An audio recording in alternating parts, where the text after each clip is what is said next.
Welcome to the Founder Experience, where we're charting the unpredictable waters of startup ventures. I'm Nathan Williams. And I'm Alex Gutjahr.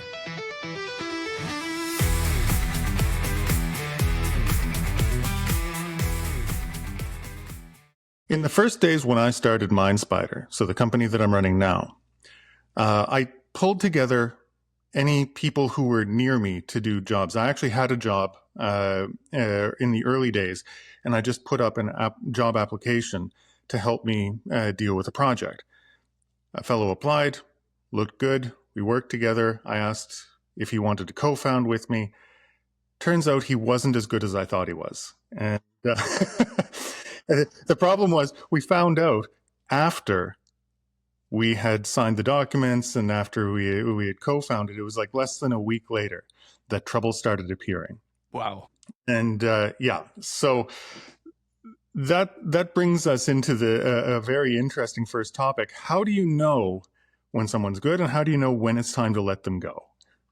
Yeah, so I can wholeheartedly relate to that, because mostly we're talking about starting something, hiring someone, right? Like the early energy, which is always fun and easy to do. But then you hit the point where you realize something's not quite right? And this is the part of the job that people struggle with. So when I had my first software agency back in the days, we had an employee where I also realized, okay, something's not quite right. And he was very skilled, but he didn't play well with the team. Right. And I saw this going on for, like, initially it's just kind of a gut feeling, right? Something doesn't check out. So you feel like, okay, maybe I'm wrong. But, and this, again, that's very hard to figure out in a moment. But then I realized over time, okay, there are certain behaviors that come up time and again. And I felt, oh, damn, I have to do something about it. Right. And the thing, or the error that I made back in the day was I waited way too long.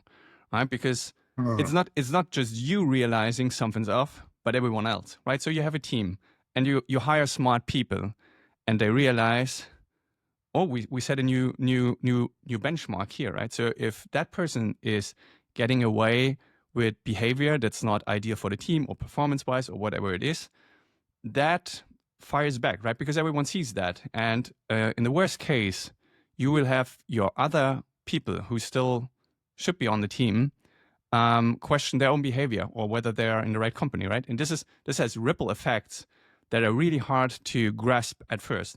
So I had this person and I waited way too long to make a decision.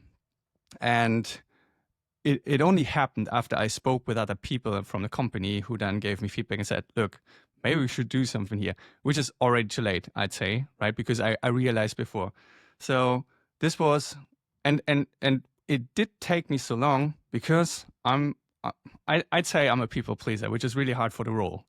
And I don't want to let someone down, right? Because I hired people, I brought them in, I sold them on our vision, and then you have to just tell them, look, you're no longer part of the team, which is really hard to do. So eventually I got Alex, are we the same person? Because of the people pleasing aspect. Well, but also for the way this played out. And I think it's probably super common. But the way it played out for you was the same way it played out for me.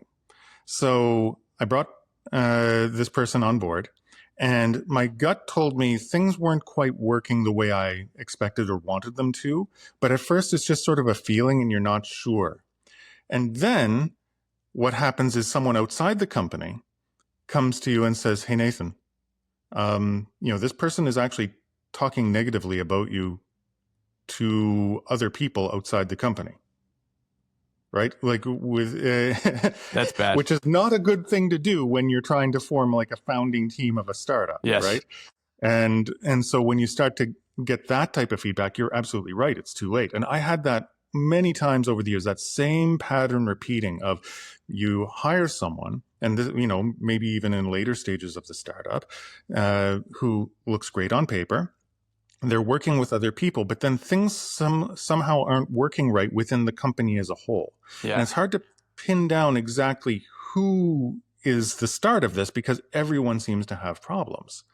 And then what happens is someone outside the company eventually comes to you and says, hey, is this person is this person doing what they're supposed to be doing? Because, something negative has happened. I've had it happen with someone in sales where someone would come to me and say, this person is in sales. And when I interact with them, it looks fine. But when they interact externally, it does not look fine. And yeah, it's a very common practice.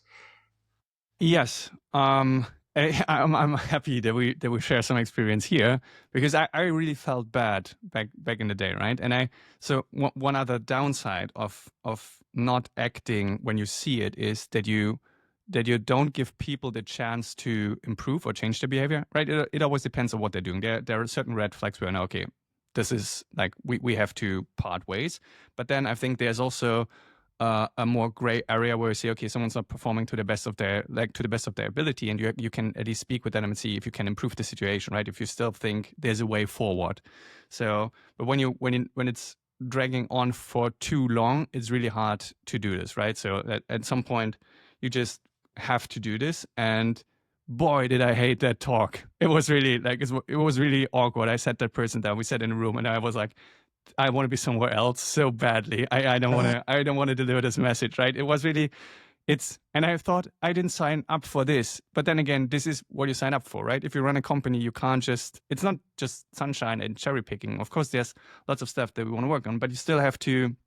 You have to do these things, right? And I think I'm not sure, or I'm eager to find out how you solve this. But for me, what I learned in terms of how to let someone go is really just sit them down, deliver the message, make sure it's the decision has been made, that they understand this, and then stop there.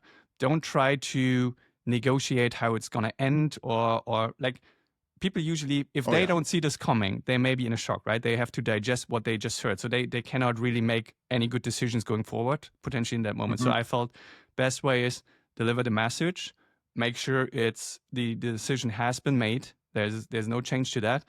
And then let them come back to you when they are ready, and then talk about, okay, how can we make this work? Should it be a hard stop? Can we have a more like a softer end to this, or whatever, right? So this is what I felt works best, because I've done it since a couple of times, unfortunately, but still. How did it work for you? For me, it's my favorite thing. I mean, it's the easiest conversation to have. That's why I'm asking you. I'm a terrible person. No, I tell you something. Once the decision's been made, it's much easier. The hard part is making that decision. And where I've maybe, had room for improvement over the years is communicating before it's a major issue, right? Yes. Like to try and say, look, this is what we expect. This is what I expect. This is where you're at. The gap has to close, right? Yes. And so ideally, in the best world, it shouldn't be a surprise to them unless there's something major that's unexpected, like a layoff because there's not enough money or whatever. But when it comes time to let someone go, I find, like, I used to be very nervous about it, but after I had to do it a few times because of whatever reasons, it got much easier because I learned a few things. Number one, just you've made the decision, let them know the decision up front. So it's not, okay, so I've got some bad news to tell you. Let me tell you this thing. Yeah. No. It's always, first of all, voice inflection. That's important. Always end your sentences with a down inflection. Alex, I've got some bad news for you. We're going to have to let you go. Lead with that, right? It's a decision. Unfortunately, we have to let you go.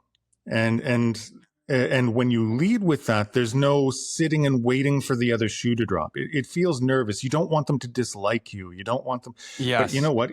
It's so much better to just say, yeah, it's bad news. What I'm going to tell you, we're going to have to let you go.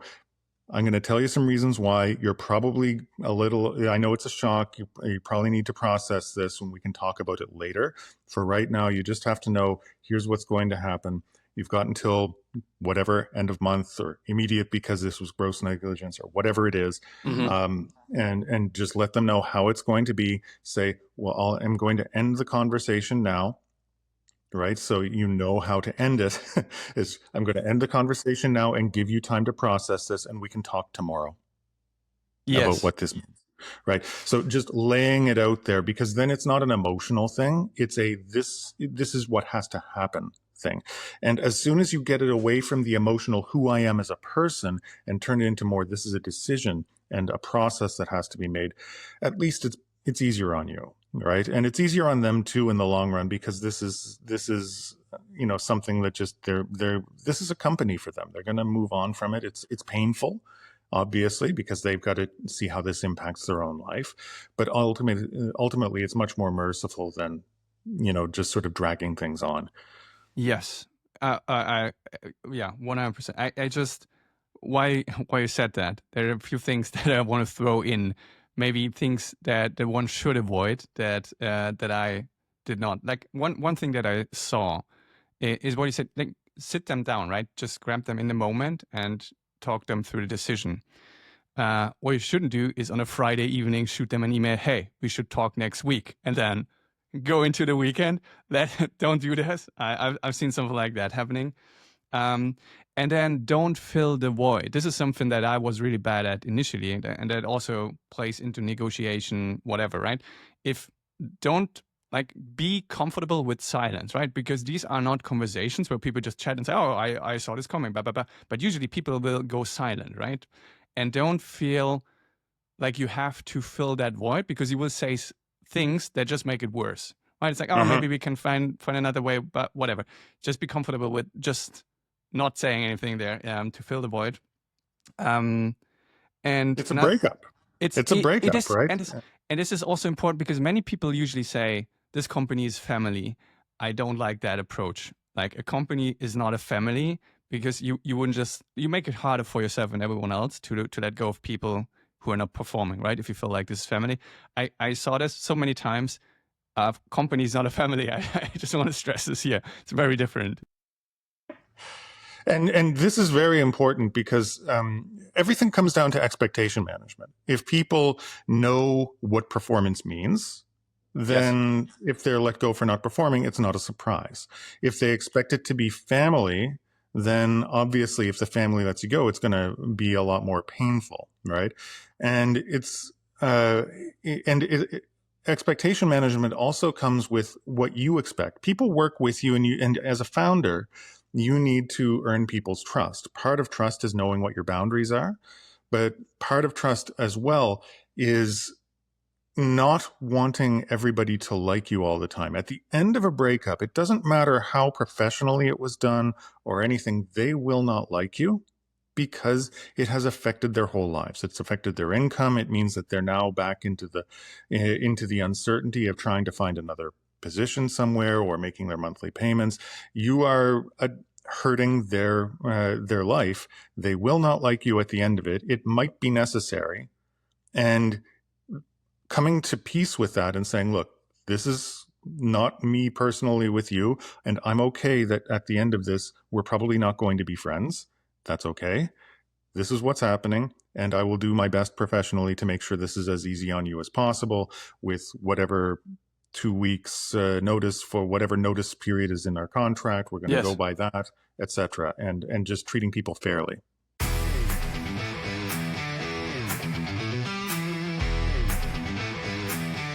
That's it for this episode of The Founder Experience.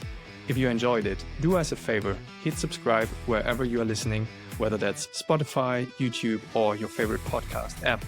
If you've got a second, leave a rating or a review. It really helps.